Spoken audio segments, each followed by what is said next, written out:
नमस्कार, मैं राकेश परमार और आप देख रहे हैं महत्वपूर्ण मुद्दा। मित्रों, महत्वपूर्ण मुद्दे में सबसे महत्वपूर्ण मुद्दा है कि सत्य सनातन धर्म का सार्वजनिक रूप से अपमान, नीचा दिखाना या सत्य सनातन को कहीं सम्मानित होने पर खुद को परेशान होते हुए बताना, दिखाना और लोगों में जताना, क्या यह रामायण में लिखी उस बात को साबित करता है जिसमें लिखा गया है कि भूत पिशाच निकट नहीं आवे, महावीर जब नाम सुनावे। हनुमान चालीसा का पाठ हम सब लोग करते हैं, तो क्या वो अक्षरशः सही है? या विघ्नहर्ता को देख करके विघ्न डालने वाले परेशान हो जाते हैं, यह भी सही है? या सत्य सनातन सबसे आसान बात है, कोई भी आदमी सर उठा करके, मुंह उठा करके इसका अपमान कर देगा, क्योंकि उसको पता है कि सनातनी नपुंसक होते हैं, अपने धर्म के प्रति क्रोधित नहीं होते, क्योंकि उनको शुरू से ही नपुंसकता सिखाई गई है। मोहनदास करमचंद गांधी ने बाकायदा साजिशतन यह किया है और वो सफल हुआ है। क्या यह सत्य है? यह बात मैं इसलिए कह रहा हूं कि दुनिया में सत्य सनातन को प्रचारित प्रसारित करने वाला एकमात्र दुनिया का सबसे बड़ा प्रिंटिंग प्रेस, मुद्रालय, मुद्रक गीता प्रेस, जो कि बिना मुनाफे में काम करती है। आमतौर पर प्रेस का फायदा विज्ञापन से और लिए हुए डोनेशन से होती है, लेकिन गीता प्रेस ना तो कोई विज्ञापन छापता है अपने किताबों में, ना ही किसी से दान लेता है। यहां तक कि आज जब सरकार ने उसको सम्मान दिया और साथ में 1 करोड़ रुपया दिया, तो गीता प्रेस ने बड़ी विनम्रता से यह कहते हुए कहा कि गीता प्रेस के द्वारा छपित करोड़ों करोड़ों पाठकों को जो सम्मान दिया गया है उसको वापस करने का मेरा अधिकार नहीं है, क्योंकि गीता प्रेस हमारा नहीं है, उन तमाम सनातनियों का है जिन्होंने यहाँ के पुस्तकें पढ़ करके आनंदित हुए हैं, अपने जीवन में प्रकाश लाए हैं, भगवान से साक्षात्कार कर पाए हैं। तो यह उनका सम्मान है। मैं कौन होता हूँ इसको वापस करने वाला? लेकिन उसी गीता प्रेस का एक परंपरा है कि हम दान नहीं लेते हैं। दान लेना हमारा परंपरा नहीं है, इसलिए यह रुपया हम विनम्रता से आपको वापस कर देते हैं।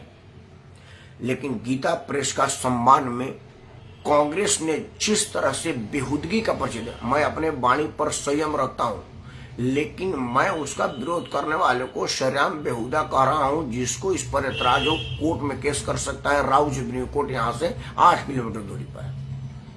कांग्रेस मुख्यालय के ठीक बगल में है। राजीव गांधी के पुत्र सोनिया गांधी, पत्नी और सोनिया और घूम आए हैं उस राउज एवेन्यू से, उनको वहां का पता मालूम है।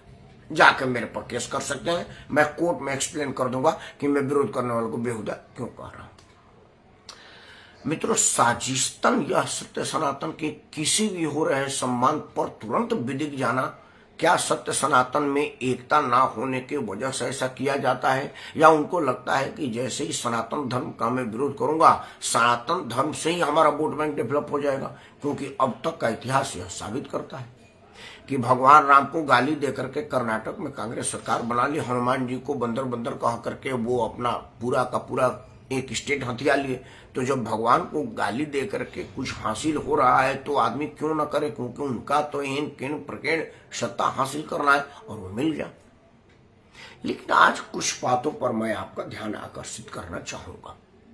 मित्रों, सबसे पहले तो कांग्रेस के कुबुद्धि वालों को यह बात समझ ही नहीं आई है कि गीता प्रेस है क्या। गीता प्रेस में जिस गोडसे की मानसिकता को बढ़ाने की बात जयराम रमेश कर, क्योंकि जयराम रमेश पढ़ा लिखा आदमी माने जाते हैं, है भी। हालांकि वो किस तरह से बेहूदगी किया, क्या मैं यह मानूं कि जयराम रमेश ने, हाँ मिश्रा जी प्रणाम, जयराम रमेश ने यह ठेका ले रखा है, सुपारी लेकर है, राहुल गांधी तेरे को मैं कुछ नहीं करूंगा, मटिया मेट कर रखूंगा, जब तक तेरे को माटी में मिला नहीं दूंगा तब तक मैं बाल नहीं कटवाऊंगा? क्या जयराम रमेश का ये शपथ है जो बड़ा कान के ऊपर इतना बड़ा बड़ा बाल रखता है? वो इसलिए रखता है कि भाई जब तक वो मटिया मेट नहीं कर देगा। क्योंकि एक फिल्म मैंने देखा था सनी देओल, अमरीश पुरी का, और उसमें डैनी डोसगप्पा भी था। उसमें एक कैरेक्टर है, वो कुर्ता नहीं पहनता। तो उसने पूछा आप कुर्ता क्यों नहीं पहनते? बोला मेरे बहन के साथ इस हरामजादे ने जो व्यवहार किया है, जब तक ये जलाया नहीं जाएगा, कोड़े से पिटाया नहीं जाएगा, तब तक वो कुर्ता नहीं पहनूंगा। और जिस दिन डैनी मारा जाता है वो कुर्ता पहनता है। तो जयराम रमेश ने भी कुछ ऐसा ही शपथ ले रखा है कि मैं बाल तब तक नहीं कटवाऊंगा जब तक राहुल गांधी और इंदिरा गांधी के पूरे वंशज का राजनीतिक सत्यानाश न कर दूं, क्योंकि वो उसी तरफ बढ़ता हुआ पहला कदम है गीता प्रेस को दिए गए सम्मान पर खुद को बिदकता हुआ बताना और पूरी की पूरी गीता प्रेस को गोडसे का बता देना। जयराम रमेश को यह बात समझ नहीं आ रही है कि गीता प्रेस में छपने वाले किताबों में मोहनदास करमचंद गांधी ने लेख लिखा है और गीता प्रेस के विषय में गांधी ने कहा था कि गीता प्रेस मानव रचना के तरफ बढ़ रहे प्रयासों को मैं बारंबार प्रणाम करता हूं और कोई आदमी अंधा ही होगा जो गीता प्रेस को नहीं देख पाएगा, कोई आदमी बेवकूफ़ी और मूर्ख ही होगा जो गीता प्रेस के किए गए कामों को नहीं जानता। मानव रचना और मानव सेवा में जो गीता प्रेस ने काम किया है उसकी जितनी तारीफ की जाए कम है। बिहार में जब भूचाल आया था और कई जाने असमय चली गई थी, गीता प्रेस के लोगों ने जो दान दिया, जो कार सेवा किया और जो जनसेवा किया, उसका कोई दूसरा उदाहरण नहीं है। खैर, गीता प्रेस की तारीफ में क्या करूं, सूर्य को दीपक दिखाने की मेरी हैसियत नहीं है। मैं तो गीता प्रेस के विरोध में बितकने वाले लोगों को आईना दिखा रहा था, उनको लालत मानत भेज रहा था और आपको जगा रहा था कि जागिए, आपके देश में क्या हो रहा है पहचानिए। मित्रों, कुछ बातें और हुई आज जिस पर चर्चा होनी चाहिए। गीता प्रेस वाला मामला तो आपके सामने ही है। गीता प्रेस के अलावा भी कुछ विषय है जिस पर चर्चा की जाए तो बढ़िया रहेगा, लेकिन मैं आपको राजनीतिक मुद्दे से इधर उधर भटकने सटकने के बजाय सिर्फ एक ही विषय पर कंसंट्रेट करने की अपील करूंगा कि आखिर कोई कैसे सत्य सनातन का सार्वजनिक अपमान कर देगा और कर करके सुरक्षित रहेगा। क्या यह संभव है कि कोई आदमी किसी दूसरे किताब का अपमान करे और उसका सर सलामत रहे, कहीं से कोई फातवा और धमकी ना आए?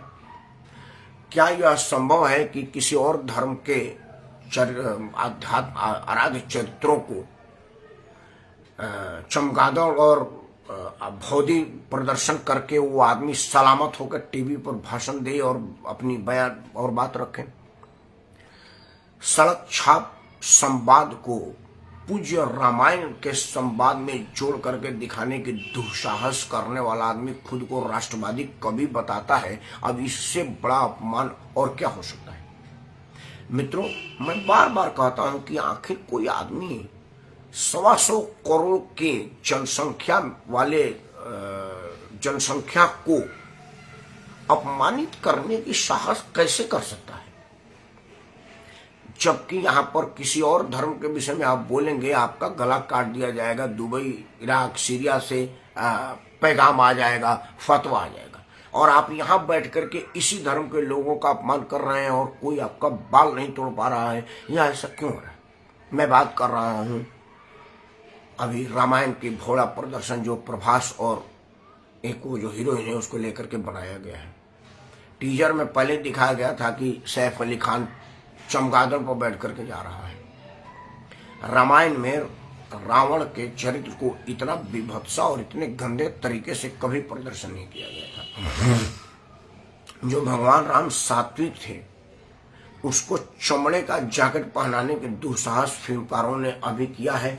मतलब यह है कि सत्य सनातन के जड़ों को, मूल्यों को, आदर्शों को साजिशतन समाप्त करने की जो साजिश मुंबई गटर बोर्ड ने उठा रखा है, उस पर कुठारघात कब और कैसे होगा मैं बड़ा चिंतित हूँ। हम लोग देखते हैं कि कोई सिनेमा बनता है और उसका विरोध प्रदर्शन होता है, सड़क पर पुतला जलाया जाता है। बेमतलब सिनेमा का जो प्रचार में बजट लगने वाला होता है हम उसको बचा लेते हैं, निर्माता निर्देशक का वो और अलग कमाई हो जाती है और फिल्म को माइलेज मिल जाता है। चाहे पद्मावत की सिनेमा हो या पठान हो या जो भी सिनेमा हो, जहां हैशटैग चला उसका बैन बैन बैन, वो सिनेमा अपने आप में प्रचार पा लेता है, उसका कुछ हो नहीं पाता। तो क्या यह न किया जाए कि भाई इन फिल्मकारों को जहां मिले वहीं उनकी कुटाई हो और सिनेमा को पूर्णतः डब्बा बंद कर दिया जाए, ना तो नेट पर देखें ना सिनेमा हॉल में देखें। इस तरह की एक जन भावनाओं को हम क्यों न कहें। और यह बात बल प्रयोग करके नहीं किया जा सकता, अपने लोगों को जागरूक करके किया जाता है। जिस तरह से लोगों में जागरूकता उत्पन्न हुआ है मतदान के टाइम में, वो मेरा धर्म, मेरा जात, मेरा भाई पर विचार करके मतदान करते हैं, उतना ही जागरूकता उनके मन में भरना चाहिए कि जब आपके किसी आराध्य देव का अपमान हो रहा है तो आप उसी हिसाब से मतदान में प्रतिशोध लें और उस सिनेमा में जा करके उस सिनेमा का बहिष्कार करें। देखिए ना, जहां 2-3 सिनेमा आप बिल्कुल डिब्बा बंद करा देंगे, उसका 1000-2000 करोड़ का चोट लगेगा, फिर वो आपका अपमान करने की दुस्साहस नहीं कर पाएगा, क्योंकि असल मकसद उनका आपको बेच करके पैसा कमाना ही होता है। ना तो उनको राम से मतलब है ना रावण से मतलब है। अल्लाह के विरुद्ध तो बोल ही नहीं सकते, क्योंकि काट दिए जाएंगे। आप नहीं काटते हैं क्योंकि आप नपुंसक है, ये दुनिया जानती है। हम कह रहे हैं, हम पर बुरा लग रहा है तो केस कर देना, मैं बता दूंगा, साबित कर दूंगा कि आप नपुंसक हैं। अगर मर्द होते तो कहाँ ही किसी की हिम्मत होती या कहने करने की, लेकिन आपके विरुद्ध कर रहे हैं क्योंकि लोग आपको जानते हैं। मित्रों, एकता में बल होता है और एक रहने में बल होता है।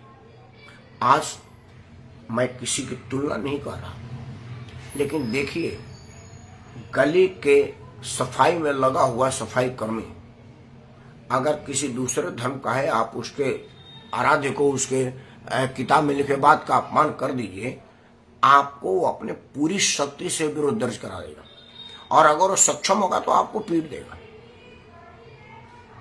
मैं नहीं कह रहा हूं कि आप पीटिए, लेकिन कम से कम आप अपने विरोध का पूरी शक्ति से प्रदर्शन करें, उसको आभास करा दीजिए कि भाई तेरी बात मुझे बुरी लगी।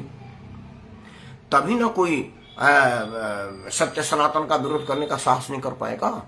मुंबई गटर बुड का जितना ज्यादा बहिष्कार होगा देश में नगनी, आप देखिए, जितने सिनेमा में नेगेटिव किरदार होगा, वो टीका लगाया होगा, रुद्राक्ष पहना होगा, जनेऊ डाला होगा, हाथ में कलावा बांधा होगा, और जितनी बुरी चरित्र की बुढ़िया ननद भौजाई सास होगी, वो साड़ी पहनेगी, टीका लगाएगी और वो बुरी चरित्र होगी। जींस पहनने वाली बिल्कुल उदार होगी और अंत में सिनेमा में कहा जाएगा कि मुसलमान गद्दार नहीं होता, तुमको पता नहीं था। ऐसा कैसे तुमने सोच लिया? पूरा लबोलवाब यह बताया जाएगा अंत में कि मुसलमान गद्दार नहीं होता, हिंदू गद्दार होता है। इन सब बातों को आप झेल रहे हैं मनोरंजन के नाम पर। पठान फिल्म में हजारों करोड़ रुपए का बिजनेस कर लिया। उसका थीम क्या था जानते हैं? उसका जो हीरो है वो अफगानिस्तान का है, उसकी हीरोइन है वो पाकिस्तान के ISI के एजेंट है, और जो मुख्य विलन है वो भारत का रॉ एजेंट है। और वो भारत में रह करके यह बनाने की हिम्मत कर रहा है, और देश की रॉ उसको कुछ नहीं बोल रही, देश की पुलिस कुछ नहीं बोले, सैनिक नहीं बोले, सरकार नहीं बोल रही, और सेंसर बोर्ड तो यहाँ पर है ही नहीं। तो क्या करेंगे? आपको स्वयं सेंसर बोर्ड का रोल अदा करना पड़ेगा और इसके विरोध में, इसके प्रतिशोध में खड़ा होना पड़ेगा। अगर ऐसा नहीं होंगे तो वो दिन दूर नहीं है जब आपके बच्चे कहेंगे कि यार हिंदू धर्म तो महाशैतान धर्म है, वाहियात धर्म है, हम इसमें अब तक क्यों पड़े हुए हैं। अपने धर्म को गलने से, खत्म होने से, विलुप्त होने से बचाइए और इसके विरुद्ध हो रहे प्रपंच पर, इसके विरुद्ध हो रहे षड्यंत्र पर खड़ा हुई और पूरी शक्ति से विरोध करिए। इन्हीं अनुरोधों के साथ मैं राकेश परमार आपको सादर प्रणाम करता हूँ। जय हिंद, वंदे मातरम।